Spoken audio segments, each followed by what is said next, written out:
네, 우리 같이 말씀 보도록 하겠습니다. 네, 오늘은요, 누가복음 8장 1절부터 8절까지. 오늘 누가복음 벌써 29번째 있거든요. 올해 안에는 끝을 내겠습니다. 네, 누가복음 18장 1절부터 8절까지입니다. 네, 교독하시고 마지막은 함께 읽겠습니다. 예수께서 그들에게 항상 기도하고 낙심하지 말아야 할 것을 비유로 말씀하여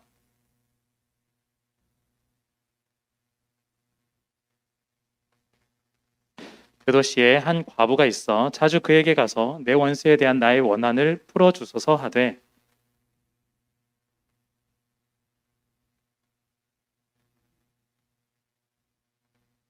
이 과부가 나를 번거롭게 하니 내가 그 원한을 풀어주리라. 그렇지 아니하면 늘 와서 나를 괴롭게 하리라 하였느니라. 하물며 하나님께서 그 밤낮 부르짖는 택하신 자들의 원한을 풀어주지 아니하시겠느냐? 그들에게 오래 참으시겠느냐? 내가 너희에게 이르노니 속히 그 원한을 풀어주시리라. 그러나 인자가 올 때에 세상에서 믿음을 보겠느냐 하시니라. 아멘. 네, 오늘은 이제 벌써 29번째인데요. 도시에서 하나님의 정의를 드러낼 수 있을까라는 제목으로 말씀을 나누고자 합니다. 오늘은 막 개요 막 적고 그랬거든요. 제가 매주 드린다고는 제가 약속을 드리지는 못하겠고 이렇게 좀 했습니다. 제가 지난주 한 주 못 봤다고 되게 보고 싶더라고요. 왜냐하면 별 목사님께서는 지난주에 짧게 끝내셔서 굉장히 은혜가 가득했다고. 저는 평상시 하던 대로 성경 일부를 좀 괴롭히고 증인도 계시는데 한 4, 50분을 하고 와가지고요. 그래서 마치고 왔는데 아무도 없더라고요. 그래서 어쩌면 그래서 좀 더 보고 싶었던 것 같습니다. 네. 그렇다고 제가 오늘 이런 말을 해서 짧게 잘 모르겠어요. 깊이 반성을 하기는 했지만 제가 말씀드린 것처럼 보통 회개는 뉘우치셨으면 안 해야 되는데 뉘우치기만 하고 그 다음 행동이 어떻게 됐는지는 그렇습니다. 자, 오늘 말씀 한번 볼 텐데요. 오늘 본문은요, 흔히 말하는 불의한 재판장에 관한 비유라는 그렇게 좀 보통 이름이 붙여진 비유입니다. 이 비유의 목적은요, 1절에 좀 나와 있습니다. 1절에 나와 있는데요. 항상 기도하고 낙심하지 말아야 할 것에 관한, 그래서 기도에 관련된 비유입니다. 그래서 기도에 관련된 것을 결론적으로는 말씀은 드리겠지만, 그런데 오늘 이 기도가 어떤 목표와 방향을 향해서 그리고 어떤 대상을 향해서 기도해야 할지를 우리가 같이 조금 더 고민을 해봤으면 좋겠습니다. 그래서 그것이 단순히 기도합시다 이걸 넘어서서 우리가 진짜 목적과 방향과 대상 이런 것들을 살펴볼 때 우리가 기도가 가지는 궁극적인 목표를 향해서 같이 갈 수 있지 않을까 그런 생각을 해봅니다. 자, 오늘 비유에는요 재판장과 과부가 등장하는데요. 재판장을 두고 여기서는 보통 불의한 재판장이라고 이름을 붙이는데 오늘 성경 읽어봤지만 불의하다는 말은 따로 있진 않죠. 그런데 2절에 나오듯이 그가 하나님을 두려워하지 않고 또한 사람을 무시하기 때문에 결과적으로는 이 재판장이 해왔던 일들을 보면 불의한 일들을 해왔기 때문에 불의한 재판장이다 이렇게 표현을 하고 있습니다. 과부는요 재판 중인 것 같아요. 재판 중인 것 같아요. 과부가 가진 재산이나 권리 등을 다른 사람에게 빼앗겼을 가능성이 굉장히 좀 높겠죠. 그래서 우리가 여기 재판장에게 과부가 이야기할 때 그냥 무작정 제 소원 한번 들어주세요. 그냥 원한이 있는 사람입니다. 원한 한번 들어주세요. 이런 이야기가 아니고요. 사실은 재판에 관련된 이야기입니다. 그래서 그냥 원한 이러니까 무슨 한국식으로 이해하면 무슨 원한 있는 꼭 귀신이 찾아와서 굉장히 괴롭히는 것처럼 그런 뉘앙스가 아니고요. 재판을 하고 있는데 지금 불의하다는 말은 재판장이 제대로 재판을 하고 있지 않아서 재판을 제대로 해달라는 요청을 묵묵하게 부탁을 하고 있는 장면이다라고 보시면 되겠습니다. 자, 그런데 문제는 과부의 원하는 대로 그 뜻대로 이 일이 이루어지고 있을까? 그렇지 않다라는 거예요.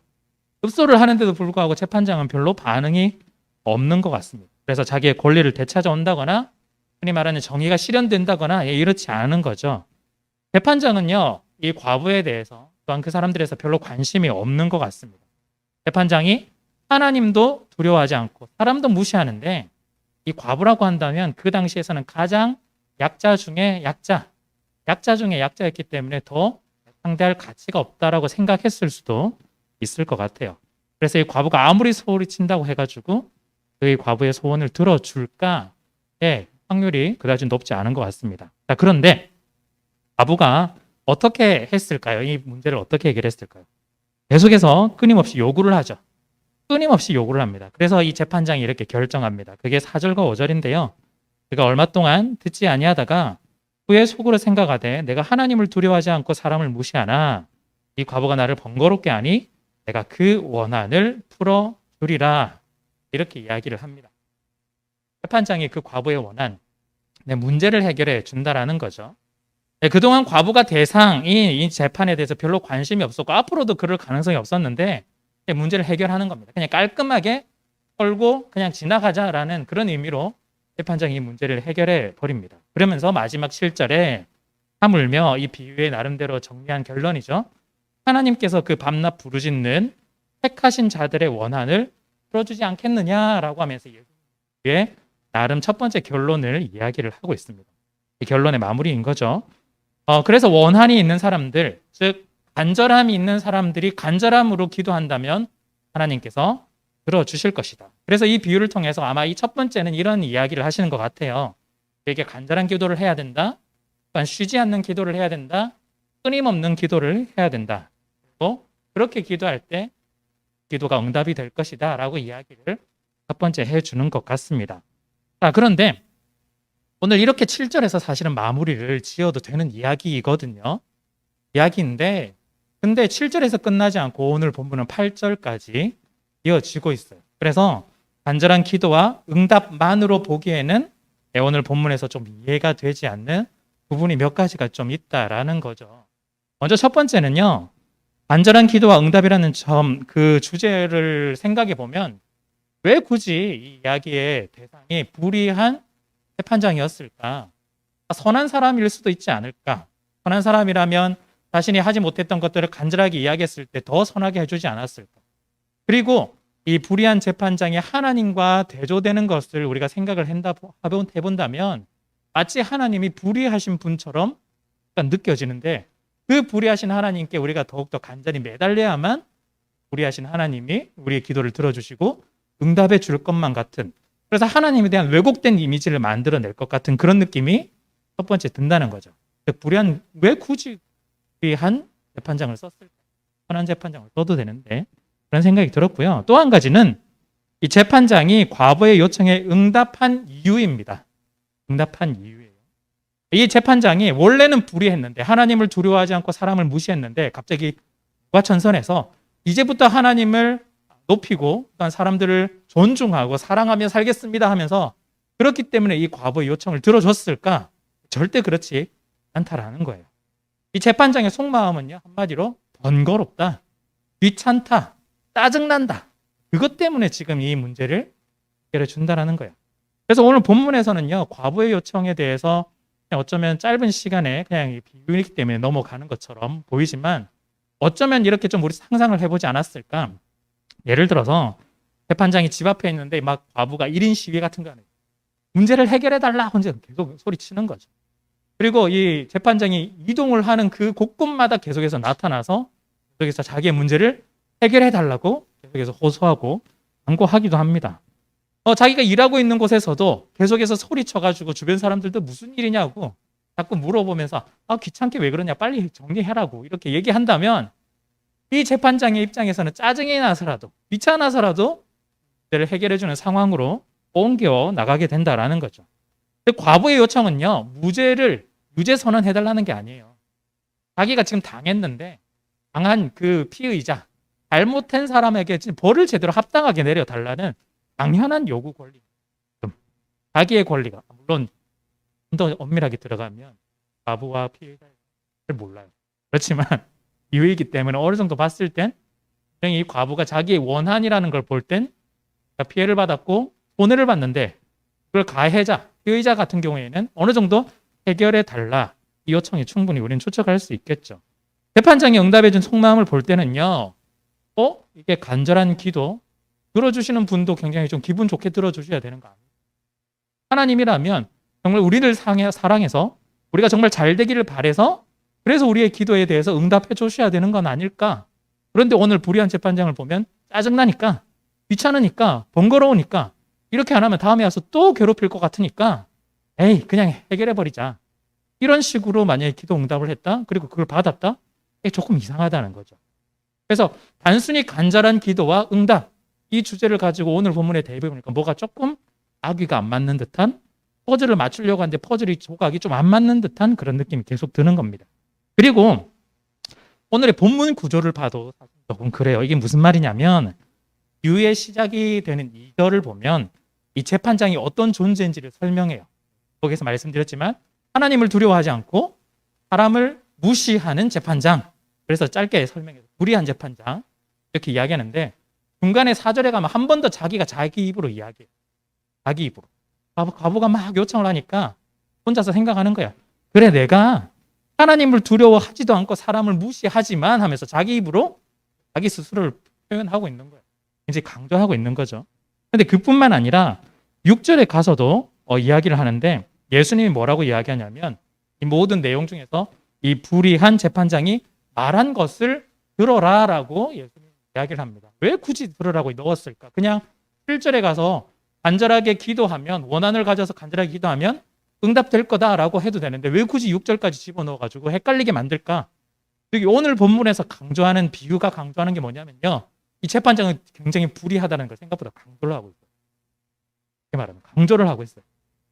불의한 재판장. 그렇다면 기도와 무슨 관계일까? 또 생각해 보게 되는 거죠. 그리고 마지막 따라오고 계시나요? 그래서 제가 이걸 준비한 거예요.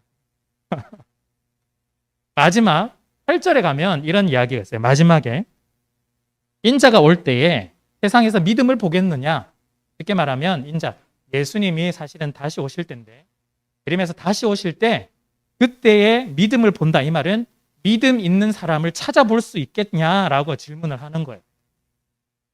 그래서 지금 생각해 보면 이상한 맥락이라는 거예요. 앞에서 기도 이야기 정말 열심히 했고 과부도 열심히 간구하고 간절히 원해서 기도에 대한 응답을 받았어요. 그러면 그래 7절에서 마무리 지어야지. 원래 좀 아름다운 그림이거든요. 이렇게 간절히 구하면 응답받을 수 있다. 그런데 갑자기 뜬금없이 예수님은 이상한 얘기를 하는 거야. 8절에서. 내가 다시 올 때 믿음 있는 사람을 정말 찾아볼 수 있을까 하면서 굉장히 부정적인 이야기를 하면서 이 비유를 마무리 짓거든요.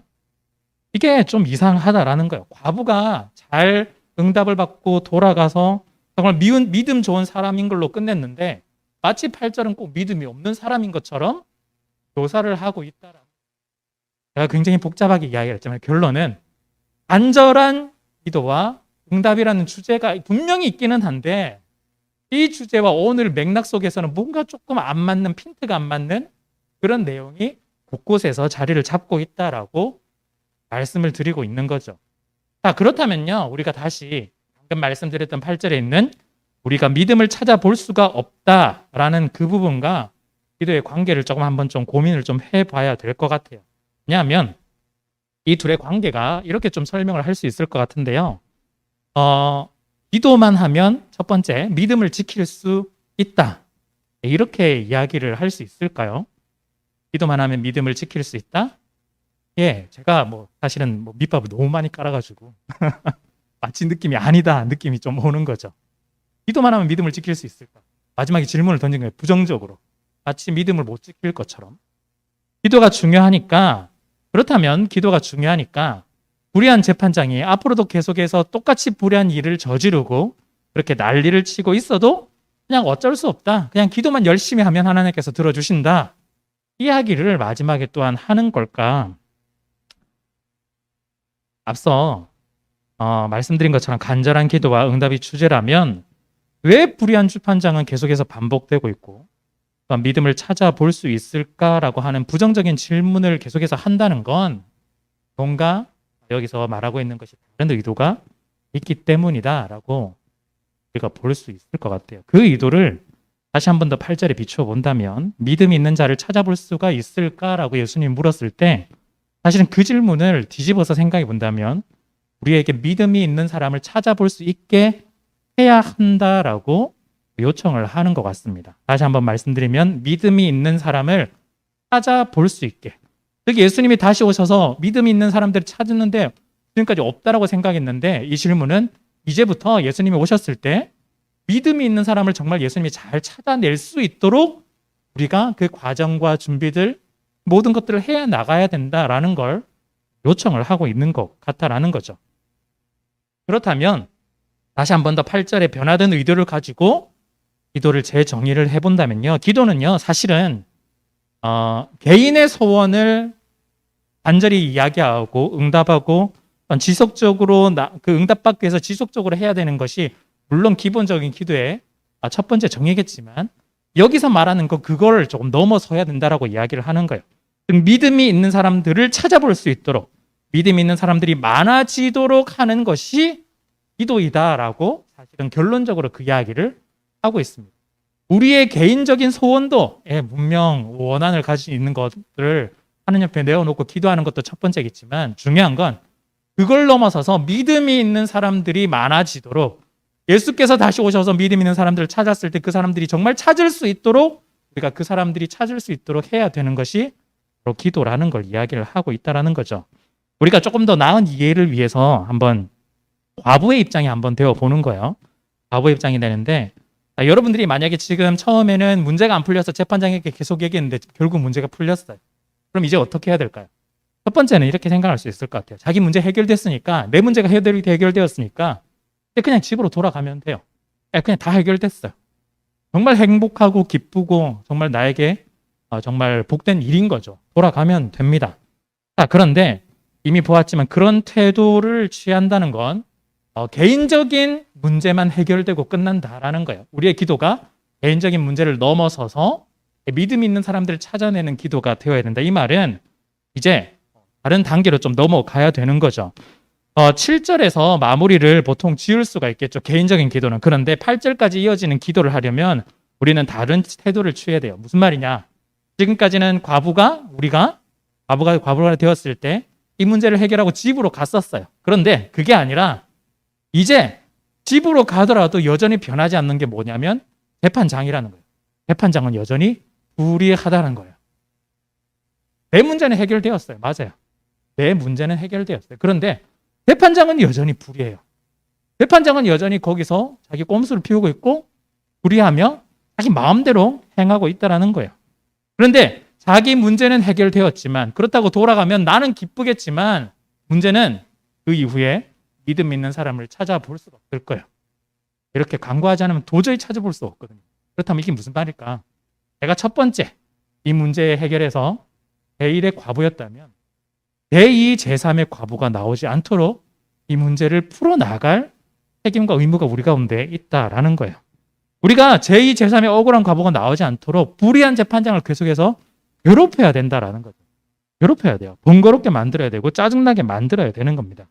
자신의 요구가 이루어진 것에만 만족하고 돌아간다면 지속적으로 계속해서 억울한 과부가 나올 거예요. 지속적으로 나올 거예요. 그렇다면 이 세상에서 누가 믿음 좋은 사람들로서 계속해서 예수님 오셨을 때 찾아볼 수 있을까? 찾기가 굉장히 힘들 거라는 거죠. 이 과부 칭찬받을 수도 있어요. 자기 믿음 잘 지켰으니까. 그런데 문제는 나 혼자만 믿음 잘 지킨다고 중요한 게 아니라 모두가 함께 믿음을 지켜서 예수 그리스도를 모두가 함께 만날 수 있도록 우리가 해야지. 나 혼자 달려가봐야 무슨 소용이 있겠어요. 천국에 혼자 가봐야 무슨 그게 천국이겠어요. 물론 성향상 혼자 있는 걸 너무 좋아하는 사람이 있다. 성향이 그럴 때일 뿐이지 혼자 있는 걸 평생 한다면 아무도 못하거든요. 재소자들이 감옥에서 제일 힘든 게 뭐냐면 같이 있는 것보다 독방으로 들어가는 게 제일 힘들다라고 그래요. 혼자 있는 거. 그게 가장 큰 벌이라고 나름대로 본다고 하더라고요. 마찬가지로 우리가 천국을 간다고 해서 혼자 가봐야 무슨 소용이 있냐. 함께 갈 필요가 있는 거예요. 그래서 제2, 제3의 억울한 사람이 나오지 않도록. 그래서 이 사람들이 믿음을 그대로 견지하고 나아가서 마지막에 예수님을 만날 수 있도록 해야만 한다라는 겁니다. 결국 이 비유에서 뭘 말하고 있냐면요. 재판장이 불의하다라는 것을 여러 번 지금 강조하고 있는데 그 말은 재판장이 불의하지 않도록 정의가 다시 한 번 더 우리 가운데 올 수 있도록 회복할 수 있도록 그러니까 간절히 외치고 호소하고 적극적으로 문제를 해결해 나가야 된다라는 겁니다. 그게 어떤 특별한 행동, 운동처럼 보이지만 그게 기도라는 걸 오늘 이야기를 해주고 있어요. 기도가 그냥 손 모으고 눈 감고 이건들을 넘어선다라는 거예요. 기도는 이걸 넘어섭니다. 이 비유를 통해 본다면요. 기도는 자기의 소원이 이루어질 때까지 지속해야 되는 것, 그것도 중요합니다. 그렇지만 그걸 넘어서서 이 도시에서 불의한 재판장이 이제는 더 이상 등장하지 않고 사라질 때까지 기도를 해야 된다는 거예요. 사라질 때까지. 그리고 불의한 재판장이 물러나든지 아니면 불의한 재판장이 정말 개과천선처럼 깨닫고 다시 한 번 더 의로운 재판장이 되든지 어쨌든 변화를 유도하도록 만들어내는 것이 우리의 기도 속에 포함이 됩니다. 그리고 더불어 중요한 건 이 기도가 나뿐만 아니라 억울한 제2의 제3의 과부가 등장하지 않도록 그래서 그 나오지 않을 때까지 계속해서 외치는 것이 기도라는 거죠. 재판장은 처음에 다 해결됐다고 생각했겠죠. 이제는 좀 하는 일 없어졌어 라고 생각했는데 과부가 그거 그냥 집으로 돌아가면 그렇게 생각할 겁니다. 그런데 다시 한 번 더 와서 또 외치고 있으면 이게 무슨 일이야? 이제 당황스러울 거거든요. 물론 오늘날 더 심한 우리의 나라에 그런 사람들이 훨씬 더 많아서 무시하는 사람들도 많겠지만 일반적으로 그렇게 외친다면 최소한 그 문제에 대해서 사람들은 관심을 가지게 될 것이고 또한 그 문제를 통해서 이 불의한 재판관이 다시는 서지 않는 구조가 어느 정도 형성이 될 수가 있을 거다라는 것입니다. 그래서 이 사회에서 불의가 사라지고 정의가 올 때까지 외쳐야 하고 그 외치는 것이 기도다라고 계속해서 예수님은 오늘 본문에서 기도를 하고 있습니다. 자기 것만 해결된다면 예수님 오셨을 때 믿음 있는 사람 찾아볼 수가 없을 거예요. 함께 해결을 해야 이 세상 가운데서 믿음을 지키고 함께 손잡고 연대해 가면서 예수 그리스도께서 오셨을 때 많은 믿음의 사람들을 찾아낼 수가 있는 것이죠. 그래서 우리가 주님이 오시는 그날 우리 모두가 믿음으로 연대해서 또한 불의가 사라지고 정의가 도래하여 또한 약자들이 약자라는 이름 때문에 무시당하고 천대받지 않도록 사람이 사람답게 대우를 받도록 만들어야 하는 것 그것을 믿는 사람들 우리가 해야 하는 일들인 것입니다. 물론 쉽지 않죠. 물론 쉽지 않죠. 달걀로 바위치기. 계란은 한자말이고 달걀은 우스운 우리말인데 달걀로 바위치기 해요. 변하지 않을 거예요. 불의한 재판장. 쉽지 않다라는 이야기예요. 그리고 약자들은 여전히 약자고 힘없는 무리가 아마 거의 대부분일 겁니다. 그러나 우리에겐 정말 믿음 있는 사람들에겐 불가능을 가능하게 하는 힘이 있어요. 그게 뭐냐면 기도예요. 불가능을 가능하게 하는 것이 그게 기도입니다. 기도를 통해서 눈에 보이는 권력을 넘어서서 보이지 않는 그 힘을 가진 그리스도를 기도를 통해서 우리는 보여줄 수가 있어요. 그리스도를 통해서 기도를 통해서 정의의 세계를 공의의 세계를 보여줄 수가 있습니다. 불의한 사람들이 이 세상 가운데 이 세상을 넘어서 의로운 세상이라는 하나님 나라를 그들이 깨달을 수 있도록 또한 약자들 또한 아무것도 없다고 판단이 될 때 공의롭고 정의로운 하나님께서 다시 한 번 더 나타나셔서 이들 가운데 정말 정의를 실현하고 이들 가운데 힘과 용기와 힘을 얻게 하실 것 그것이 우리의 기도로부터 시작이 된다라는 겁니다. 그래서 기도란 뭘까? 기도란 내가 불의의 세상 속에 있는 사람이 아니라 난 여전히 하나님 나라의 신분으로서 하나님 나라의 정의와 공의 그리고 하나님 나라의 진실함과 사랑과 은혜가 우리에 있는 그 나라 가운데 그 모든 것들이 드러내게 만들고 또한 선언하고 선포하는 것을 보이는 것이 바로 기도다라고 오늘 비유해서 이야기를 하고 있습니다. 누가 믿음을 볼 수 있을까? 누가 마지막에 믿음을 볼 수 있을까? 집으로 돌아가지 않고 끈질기게 정의를 외치는 과부만이 마지막 때에 믿음을 볼 수가 있을 겁니다. 우리가요, 우리에게 필요한 게 달걀로 바위를 치는 어쩌면 무모함이 우리 가운데 좀 필요할지 모르겠습니다. 세상은 우리에게 무모하다, 굉장히 무시하며 깔보겠죠. 그런데 무모함을 넘어서는 우리만의 하나님 나라 방식이 우리 가운데 분명히 있습니다. 무모함을 넘어서는 기도의 능력이 우리 가운데 있다라는 거예요.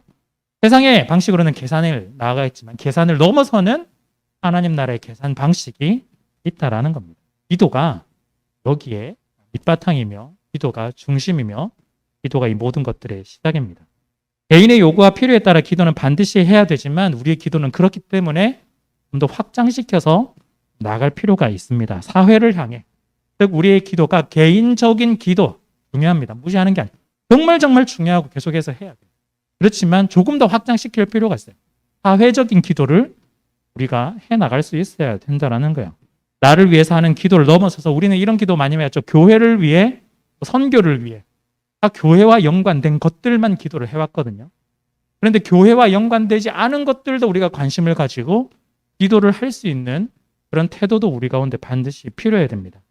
계속해서 달걀을 좀 던져야 하는 거죠. 어쩌면 그냥 생각이지만 막 처음엔 반응하지 않더라도 너무 달걀을 많이 맞으면 더럽다고 해서 그냥 반응할지도 모르겠습니다. 그래서 계속해서 던져야 됩니다.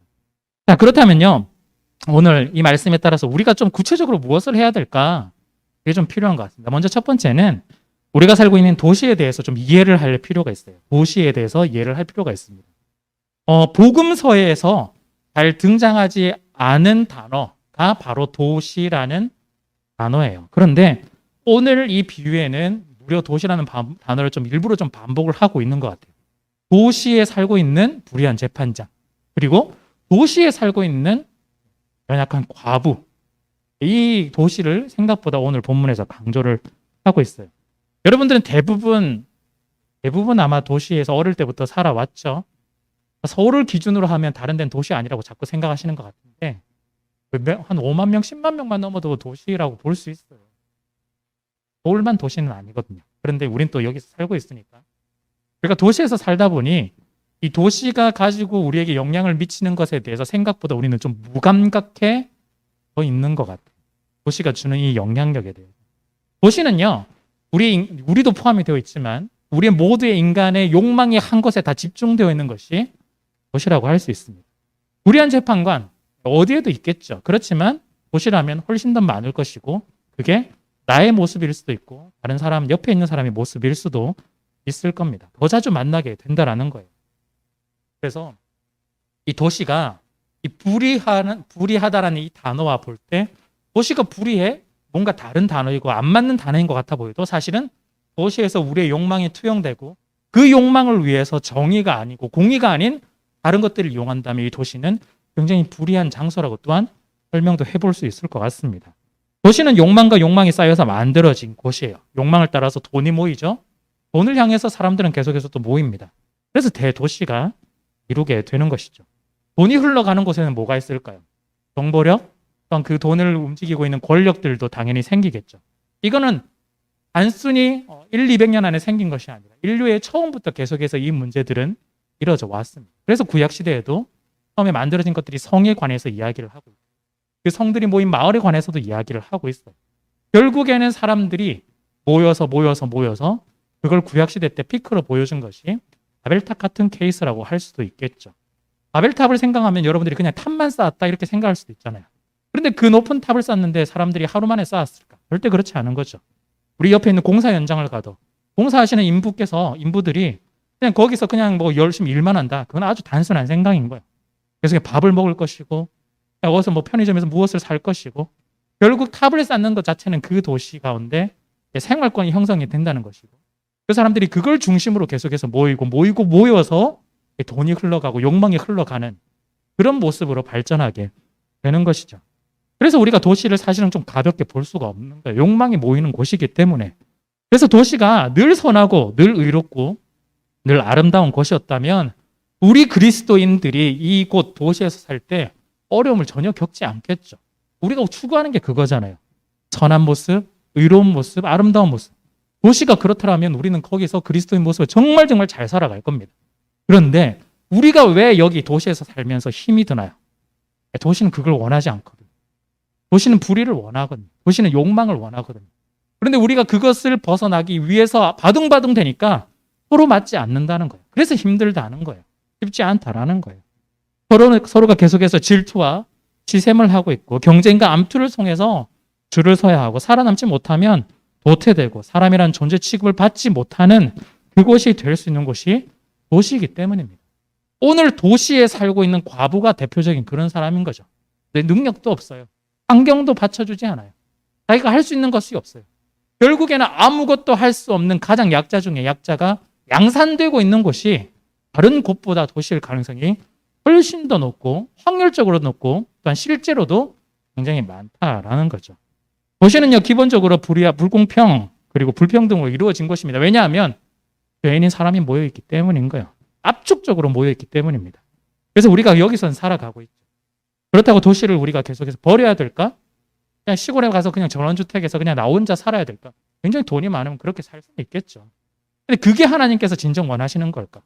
왜 우리를 굳이 도시로 부르시고 왜 우리를 굳이 도시에서 살게 하시고 정말 이렇게 물가도 비싸고 힘든 이곳 가운데서 우리가 그리스도인으로 살아가게 하실까?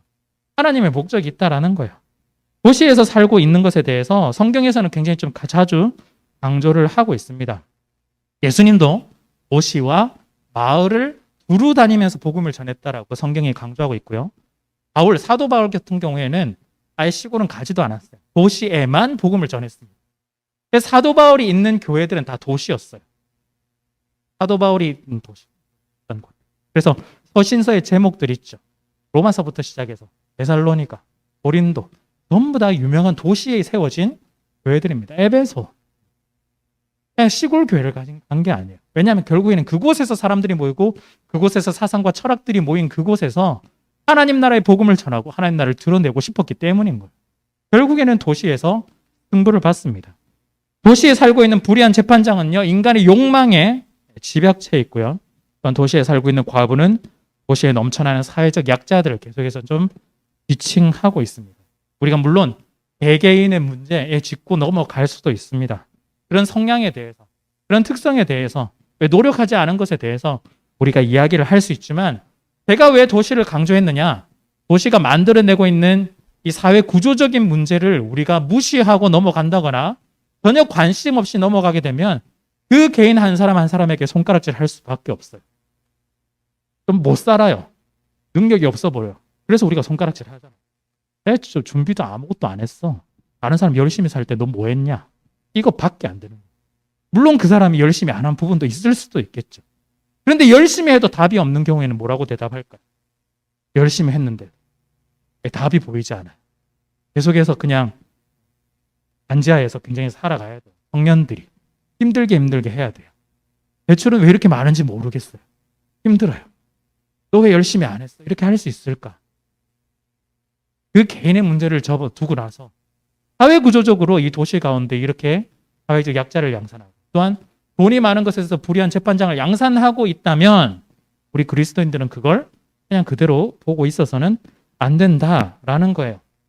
지금 오늘날 이 시대는 뭔가 제대로 좀 굴러가는 것처럼 보이지만 그냥 나름대로 겉으로 보이는 법 체계 속에서 만들어지고 있기 때문에 그렇게 보일 뿐 여러분들의 속마음을 잘 아시잖아요. 그런 것처럼 우리가 살고 있는 인간 모두의 중심 가운데 도시 가운데 우리의 속마음은 여전히 욕망으로 가득 차고 탐욕으로 가득 차서 서로를 밟고 일어서기를 원하는 그걸 계속해서 불끈불끈 따오고 하는데 그냥 대충 법 안에서만 그냥 지켜나가는 겁니다. 법이 그 빈틈을 다 메꾸지 못하면 그 빈틈 밖으로도 정말 사람들 열심히 돈을 벌려고 하잖아요. 마찬가지입니다. 여러분 우리가요 이것이 나랑 관계가 없다? 전혀 그렇지 않습니다. 내가 불의한 재판장이 될 수도 있고 내가 억울한 과부가 될 수가 있는 거예요. 나의 문제가 아니기 때문에 그냥 도시를 그냥 대충 넘어간다? 그렇지 않다. 그렇기 때문에 우리가 살고 있는 이곳 가운데 우리가 살고 있는 것이 어떤 곳인지에 대해서 여러분들이 좀 더 생각하고 좀 더 관심을 가지고 좀 더 고민을 가지고 접근할 필요가 있다는 거죠. 그렇기 때문에 관심을 가졌을 때 어떻게 할 수 있느냐? 두 번째, 바로 도시를 위해서 우리가 기도를 할 수가 있습니다. 오늘 간절한 기도와 응답이라는 이 주제가 개인이 아니라 사실은 여기에 좀 쓰여야 돼요. 물론 기도의 큰 맥락 속에서는 여러분들 열심히 기도하셔야 돼요. 개인의 기도를 가지고. 근데 오늘 이 본문에서 말하고 있는 기도는 개인의 기도를 좀 넘어서고 있다는 거예요. 도시를 향해서 여러분들이 기도를 해주셔야 돼요. 도시를 위해서 무엇을 기도할 수 있을까? 보통 교회에서 기도하면 나라를 위해서 기도한다 이러면 우리나라는 좀 특수한 안보적인 문제가 있기 때문에 북한 기도 그리고 또한 많은 분들이 대부분 경제 기도를 하거든요. 그 외에 사실은 기도를 잘 안 해요. 저에게 약간 속된 말일 수도 있는데 약간 돈독이 올랐어요. 교회에서도 나라를 위해서 기도한다는 게 결국 경제 기도밖에 못해요. 좋게 말해서 경제지 속으로 말하면 돈 잘 벌게 해주세요잖아요. 내가 돈 버는데 예를 들어 사업하는데 직장 다니는데 내가 손해나지 않게 해주세요. 우리나라가 잘 돼야 내가 손해나지 않는데 이런 식으로 사실은 말하고 있는 거거든요. 돈독이 옳은 거예요. 우리가 기도를 한다고 하면 나라가 기도한다면 경제만 기도할 게 아니라 사실은 정치, 사회, 문제, 문화, 경제, 문화 모든 환경 다 사실은 우리가 관심을 가지고 기도를 할 필요가 있다라는 겁니다. 우리가 기도를 해야 되는 게 사실은 그런 주제를 가지고 기도해야 되겠지만 제일 중요한 걸 뭐냐면 우리가 놓치고 있는 게 뭐냐면 하나님 이 도시 가운데 하나님 특히 우리나라 가운데 하나님의 복음이 임할 수 있도록 하나님 도와주십시오라고 기도를 해야 되는 거예요. 이 도시 가운데 복음이 임할 수 있도록 이 도시에 뭐가 필요할까요? 경제가 잘 굴러가는 것 다른 사람들도 다 알아요. 예수 안 믿는 사람 다 알아요. 건강한 환경, 건강한 사회 문화, 서로가 경쟁하는 속에서도 서로가 존중하는 다 알고 있어요. 예수 안 믿는 사람도 그거 다 알고 있어요. 근데 우리가 그걸 기도한다고요? 당연히 기도해야 되겠죠. 그렇지만 우리가 놓치고 있는 내 속에 그게 없으니까 자꾸 빠지는 거예요. 우리 속에 뭐가 있어야 되냐? 복음이 있어야 돼. 그래서 도시의 가운데 우리가 복음이 임하게 해달라고 기도를 해야 된다. 도시는 뭐가 필요할까요? 복음이 필요합니다. 지금 이 도시에는요, 복음이 필요하다라는 거예요. 이 복음이 필요하다는 이 말이 뭘까요? 세상의 방식, 세상의 능력이 아니라 하나님의 방식이 임하는 세상을 말할 때 불공정, 불공평, 불의가 가득한 이 세상 가운데서 하나님의 방식인 정의와 공의와 그 모든 것들이 다시 한 번 더 회복되는 복음이 필요하다는 뜻입니다. 우리가 복음 이러면 그냥 단지 예수님 잘 믿는 사람이 있겠지 이걸 말하는 게 아니에요. 하나님 나라가 임하는 거예요. 하나님 나라가 우리 가운데 임할 때 세상의 방식과 다른 하나님의 그 나라가 임하듯이 이 세상 가운데도 이 도시 가운데서도 하나님의 다스리는 그 정의와 공의와 하나님의 모든 그 능력들이 이곳 가운데 임해야 정말 새롭게 되고 새롭게 일어날 수 있다라는 거죠. 그래야 우리 가운데 불의한 재판장들이 더 이상 드러나지 않게 될 것이고 또는 우리 가운데 억울한 제2, 제3의 과부가 나타나지 않게 될 거란 말이에요. 여전히 자기의 욕심대로 하고 있는데 좋은 사회가 됐으면 좋겠습니다. 말만 그렇게 하지 사실은 여전히 제 욕망만 드러나고 있기 때문에 여전히 제2, 제3의 과부는 나타날 것이고 불의한 재판장은 아무리 해도 벌받지 않는 그런 자기 마음대로 하는 그런 재판이 일어날 거란 말이죠. 그렇기 때문에 우리가 무엇을 기도해야 되느냐? 이 가운데 복음이 임하도록 하나님 나라의 방식이 임하도록 우리는 기도를 해야 된다라는 거예요. 그리고 그래서 이 세 번째 복음이 우리 가운데 임해야 됩니다. 개인에게만 머무른 신앙이 아니라 개인을 넘어서 우리 공동체를 좀 볼 필요가 있고 또한 사회를 바라볼 수가 있어요. 여러분들 신앙과 이 사회를 자꾸 이중으로 구분 짓지 마세요. 교회에서 잘 사는 사람과 사회에서 잘 생활하는 사람이에요. 같이 하나로 묶으셔야 돼요. 도시에서 임한다는 건 도시에서 우리가 기도를 한다는 건 복음이 임하고 하나님 나라가 계속해서 임하는 것. 그러면 우리가 앞서 기도에서 제가 말씀드렸던 것처럼 기도가 자기가 필요한 것을 원하는 그 기도가 있는 것도 동시에 이 사회가 이 도시가 계속해서 변화되는 것을 바라는 호소와 간구와 실천적인 것도 이 기도에 반드시 포함이 될 거예요. 그렇다면 이 하나님 나라 이 복음이 이 도시 가운데 임하기 위해서는 가만히 눈 감고 기도만 하면 모든 것이 해결될까? 그렇지 않다라는 겁니다. 하나님과 우리 가운데 능력을 주신다면 우리가 이 도시 가운데서 적극적으로 참여를 하고 적극적으로 관심을 가져야 한다라는 거예요. 정치와 경제와 사회, 문화, 교육, 환경 모든 것들 적극적으로 이 도시가 주는 것에 대해서 우리가 너무 수동적으로 받는 것 같아요. 네, 알겠습니다. 아니라는 거예요. 제가 전에 교회 안에서도 이렇게 교역자가 바뀌는 게 아니라 이렇게 바뀐다면 그냥 교회에서 주는 대로 그냥 주는 대로 가요. 교회에서 정해진 대로 교역자가 오면 그냥 네, 알겠습니다. 그냥 순종하게 이렇게 하지 말라고 제가 말씀드려요. 적극적으로 내가 여기의 주인이라면 교역자 면접도 좀 같이 보고 이력서도 좀 보고 이분이 우리 청년 이부 가운데서 추구하고 있는 우리 청년 이부가 이런 공동체인데 소화를 할 수 있냐고 한번 물어보기도 하고 적극적으로 우리가 하는 것처럼 여러분들이 이 시민사회 가운데서도 도시에서도 하나님 나라를 이루어내는 사람들이 가만히 그냥 주는 대로 받아서 되냐. 하나님 나라를 이루어내는 사람이라면 더 적극적으로 개입해서 하나님 나라를 이룰 수 있도록 여러분들이 만들어 나가야 한다라는 겁니다. 그것이 우리가 복음으로 사는 삶이고 또한 기도로 이루어내는 삶이라고 이야기를 할 수가 있어요. 우리 지난 한 주간 여러분들이 너무나 잘 계속해서 아시겠지만 우리 10월 29일 날 일어난 그 참사 때문에 참 마음이 어려운 한 주간이었던 것 같아요. 이 설교를 준비하는 게 제가 부재 설교가 아니라 순서대로 그냥 가는 거잖아요. 하다 보니 이렇게 하기 좀 맞춘 것 같은데, 맞아진 것 같은데요. 우리 지금 청년 일부 나이 때보다는 예를 들어 청년 일부 같은 경우에는 세월호를 경험한 그 39기 정도쯤, 우리 친구는 38, 37기, 나이 많은 사람들보다는 훨씬 더 좀 영향이 훨씬 더 좀 더 크지 않을까, 받아들이는 게 조금 더 다르지 않을까 그런 생각들을 좀 했습니다. 근데 교회에서는 또 할로윈 이런 이야기만 하더라고요. 저는 좀 마음에 들지는 않는데 할로윈이 문제다 문제가 아닌데 이게 핵심이 아니에요. 전혀 핵심이 아닙니다. 그냥 그건 표면적인 이야기고요. 그리스도인이라면 이 문제에 대해서 어떻게 좀 바라봐야 될까? 외국에서 할로윈이 있어도 사실은 막 이렇게 압사당하고 이러진 않거든요. 그냥 아이들 그냥 사탕 줘가면서 그냥 가볍게 지나가는데 왜 우리나라는 이렇게 될까? 여러분들 거기서부터 좀 시작을 해야 된다는 거예요. 아까 도시가 우리의 탐욕과 욕망으로 집중된 문화라고 생각한다면 결국 우리나라는 우리나라에 들어오는 모든 수단과 방법들, 문화들이 다 들어올 때는 어디와 연결시키냐면 다 돈으로 연결시켜요. 모든 것들을 다 돈으로 연결시켜요. 그러다 보니 상술과 결합해서 결국에는 이 문화가 계속해서 이런 식으로 만들어지고 있는 거예요. 거기서부터 일단 우리가 그리스도인의 관점으로 좀 바라볼 필요가 있는 거예요. 거기서부터 좀 시작을 하는 거죠. 왜 우리나라는 모든 것들을 돈독이 올랐는지 돈으로밖에 연결시킬 수 없을까? 그래서 그런지 이 사고가 나면은 무슨 뉴스가 가끔씩 나오냐면 우리 주변에 집값이 떨어질 것 같아. 이 얘기밖에 나오지 않는 거야. 돈독이 올랐다라는 거야. 그런데 그리스도인이 거기서도 한몫을 같이 하고 있어요. 결국 우리 집이 안 그래도 지금 부동산 경기 안 좋은데 안 좋게 될지 않을까? 그런데 관심을 둬요. 우리는 어디에 관심을 가져야 될까? 생명에 관심을 가져야 되는 거예요. 하나님 나라가 이 땅 가운데 온 건 생명을 살리기 위함인데 우리가 생명이 아니라 다른 것에 훨씬 더 관심을 가지고 있다면 우리는 그리스도인이 아닐 수도 있습니다. 마지막에 믿음을 찾느냐라고 했을 때 찾는 사람이 없을 수도 있다라는 거예요. 여러분 이게요 다른 사람들의 이야기가 아니라 사실은 우리들의 이야기입니다. 왜냐하면 세월호에 탔던 우리 아이들이 숨을 쉬지 못해서 죽어갔죠.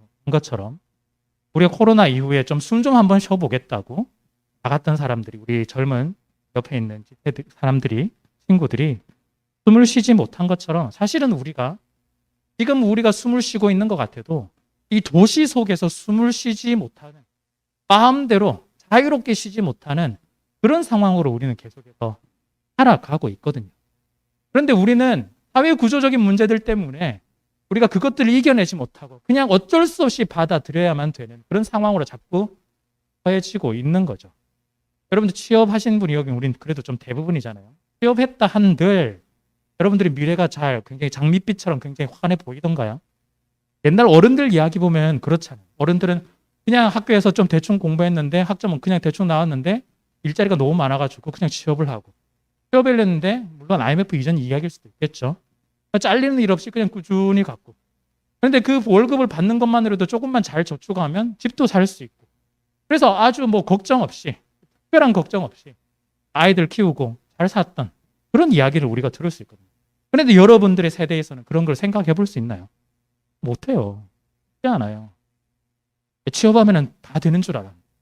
취업해도 대출이 묶여있고 취업해도 내가 버는 거 가지고는 제대로 집 하나 살 수 없을 것 같고 결혼 상상도 못 거기다 아이까지 키운다? 쉽지 않다라는 거예요. 우리는 어쩔 수 없는 그곳 가운데서 사실은 숨을 거의 못 쉬고 있는 사람들하고 동일해요. 육체적으로 못 쉬었던 우리의 사람들도 있었지만 우리 세대도 다 그렇다라는 거예요. 결국엔 이 사회와 도시와 문화가 우리를 계속해서 이렇게 만들어가고 있는 겁니다. 그래서 그 사람들만 피해자가 아니라 우리도 함께 그곳에서 어려움을 겪고 있는 사람들이기 때문에 결국에는 그들에 대해서 그냥 남일이라고 제3의 사람들이라고 멀리 둘 이유가 없다라는 거죠. 결국에는 우리의 이야기일 수도 있기 때문입니다. 생명이 중요해야 되는데 생명보다 돈이 더 중요한 사회이고 미래 세대 되게 말하는 하지만 정작 미래 세대는 전혀 없는 사회이기도 하고 정의를 강조하는 것 같지만 불의만 남은 것 같기도 하고 도시 속에 그냥 이 사회를 기도만 하면서 우리가 계속해서 바뀔 것 같처럼 우리가 계속해서 이야기하지만 그렇지 않은 것 같은 그런 시대인 것이죠. 여러분들 어떻게 해야 될까요? 어떻게 해야 될까요? 답답하죠. 그렇게 오늘 좀 인데다가 답답해서. 자, 여러분 도시 가운데 복음이 임한다는 건요. 궁극적으로는 우리가 모두가 예수 그리스도를 믿고 하나님을 찬양하고 높이고 예비하는 것이 우리의 궁극적인 목표이겠죠. 그런데 일반적으로 도시 가운데 하나님의 나라와 복음이 임한다는 건 하나님의 은혜와 은총을 모두가 함께 누리도록 만드는 겁니다. 우리가 예배하고 찬양만 하는 게 능사라면 우리가 여기 있을 게 아니죠. 예배 드리고 나면 다 전도하러 가야 돼요, 지금. 그게 정답이거든요. 그런데 그것만이 전부가 아니다라는 걸 우리가 사실은 알고 있어요. 그렇기 때문에 이 도시에서 우리가 살면서 약자를 돕기도 하고 섬기기도 하고 봉사도 하고 내 시간과 내 물질 다 들어가면서 그렇게 하고 있거든요. 왜냐하면 우리가 알게 모르게 이 복음이라는 것이 하나님께서 베풀어 주신 이 복음이라는 것이 결국 사람을 살리는 것이고 그걸 실현해내는 것이라는 걸 우리가 너무나 잘 알고 있기 때문이에요. 단지 그냥 예배만 드리는 거라면 여기 하고 그냥 가시면 돼요. 이게 전부가 아니거든요. 그래서 우리가 작게는 우리 주위를 좀 돌아볼 수도 있겠지만 우리는 이제부터는 조금 더 우리의 시야를 좀 더 크게 해둘 필요가 있습니다. 사회 전체를 좀 바라보고 사회 구조에 바라보고 또한 시스템에도 좀 관심을 가질 필요가 있는 겁니다. 적극적인 개선에 우리가 좀 나서야 됩니다. 하나님 나라의 의미, 하나님 나라의 가치를 세상에 좀 보여주어야 하는 거죠. 우리가 예수 믿는다고 복음을 가진다고 해놓고도 세상 사람들하고 똑같은 이야기만 하고 똑같이만 나아간다면 아무런 의미가 없는 거예요. 그곳 가운데 하나님의 정의를 세우기 위해서 우리는 무엇을 할 수 있을까? 그곳 가운데 정의를 세우기고 또한 정의를 드러낼 수 있기 위해서 사람으로서 무엇을 해볼 수 있을까에 대한 진지한 고민이 여러분들 가운데 좀 있어야 하겠습니다. 물론 각자가 가진 성향에 따라서 접근하는 방식은 조금씩 다 다를 수 있겠지만 저는 좀 강조드리고 싶은 건 우리가 이 관심과 적극성에 대해서는 좀 더 강조를 드리고 싶습니다. 여러분 조금 정리를 좀 해보려고 합니다. 여러분 앞서 달걀로 바위치기 말씀드린 것처럼 물론 우리가 하나님의 능력을 믿지만 생각보다 쉽지 않다라는 거 잘 아실 겁니다. 그렇다고 포기를 해야 될까? 절대 그렇지 않습니다. 우리가 기도의 능력을 가지고 또한 하나님 나라의 임재를 기대하면서 계속해서 도전하고 또한 계속해서 달걀을 던져봐야 합니다. 우리가 1절에 나오듯이 이러한 응답 던지다 보면은 별 표시가 나지 않기 때문에 쉽게 낙심할 수도 있습니다. 그렇지만 오늘 예수님께서 말씀하시기를 낙심하지 않기 위해 또한 낙심하지 않는 기도를 하기 위해서 이 비유를 들어주셨다는 걸 우리가 좀 기억을 해야 되겠습니다. 그래서 낙심하지 말고 우리는 계속해서 기도해야 되겠습니다. 간절하게 하나님께 좀 간구를 해야 되겠습니다. 그리고 더불어서 적극적으로 세상 가운데서 믿음 있는 자들을 좀 찾아볼 수 있는 적극성을 가지고 행동으로 좀 옮겨야겠습니다. 불의의 세상에서 나 혼자가 아니라 함께 믿음을 좀 지켜야 될 것 같습니다. 마지막 날에 믿음을 가진 사람들을 찾았을 때 나 혼자인다면 좀 그렇죠. 그래서 하나님께서 물어보실 것 같아요. 너 말고 다른 사람은 없냐고 물어보실 것 같아요. 그 뉘앙스가 우리에게 칭찬만 한다는 뉘앙스라기보다는 너 다른 사람들의 믿음을 위해서 뭘 했느냐라고 어쩌면 반문하시는 것 같습니다. 그래서 다른 사람의 믿음을 이끌어 가야 하는 책임도 우리 가운데 주어진 것 같아요. 그래서 우리 가운데 불의한 재판장이 다시는 등장하지 않도록 그리고 제2와 제3의 억울한 과부 또한 등장하지 않도록 우리가 좀 더 관심을 가지고 또한 세상을 바꾸는데 우리가 좀 더 마음을 모아야 하겠습니다. 연약한 사람들, 이 사건들이 나고 또한 이 문제들이 생겨날 때마다 믿음을 더 많이 잃어버리게 되거든요. 우리가 포기하고 낙심하는 이들이 많이 늘어나게 될 텐데 그럴 때마다 우리의 모습들을 통해서 그들에게 더욱더 용기와 희망을 주고 함께 기도하며 함께 세상을 바꿔나가며 변혁해 나갈 수 있는 우리가 되었으면 좋겠습니다. 기도가 무엇일까? 나의 모든 소원을 들어서 간구하는 것, 이거는 반만 응답이다라는 걸 꼭 기억해 주셨으면 좋겠습니다. 나머지 반은 어떻게 채워나갈까요? 우리가 움직여야 된다라는 거예요. 기도는 내가 하나님께 간구한 만큼 내가 할 수 있는 선 안에서 적극적으로 움직여서 채워내는 겁니다. 세상은 불가능하다라고 할 때 하나님께서 우리 가운데 가능하다라고 말씀해 주십니다. 간절하게 하나님의 도움을 구하는 기도를 하면서 세상을 함께 면역해내고 이 도시 가운데서 하나님의 정의와 공의를 이뤄낼 수 있는 저와 여러분들이 되었으면 좋겠습니다.